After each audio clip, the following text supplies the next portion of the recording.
everyone. This is the audio of a bilingual children's book, My African Heart, 我非洲的小房子. It's written in simplified Chinese, Pinyin, and English. 我叫 Pendo, 我是肯亚人, 我9岁了, 我住在桑布鲁. 桑布鲁在肯亚的北边, 桑布鲁很漂亮。我家有7口人，这是我爷爷，他叫奥拉玛样，那是我奶奶，她叫王贝，爷爷在商店工作。这是我爸爸，我爸爸叫雷吉顺，那是我妈妈，她叫纳梅洛克，他们都是老师。今天星期一，爸爸妈妈去学校工作。爸爸是老师，妈妈也是老师，他们星期一到星期五去学校，他们爱做工作。这是我姐姐，我姐姐叫纳鲁觉莎，她是护士，她在桑布鲁医院工作。她今年23岁了，她的头发很长。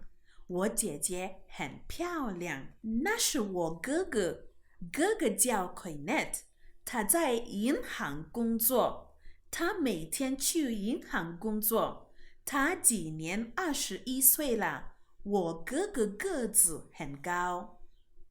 你认识姆博吗？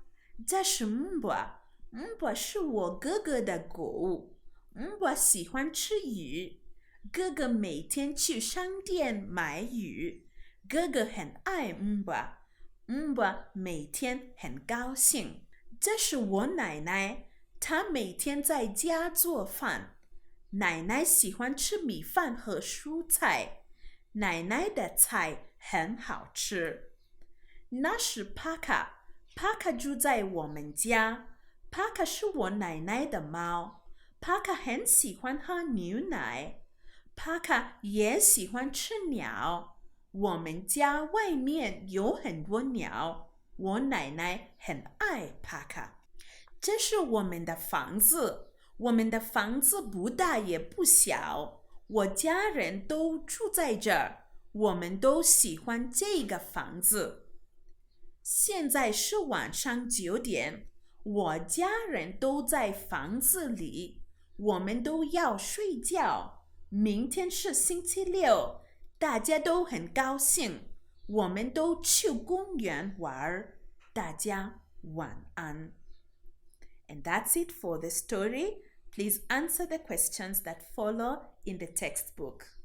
This audio is supposed to give you a comprehensive understanding of the book that you have just read. 再见。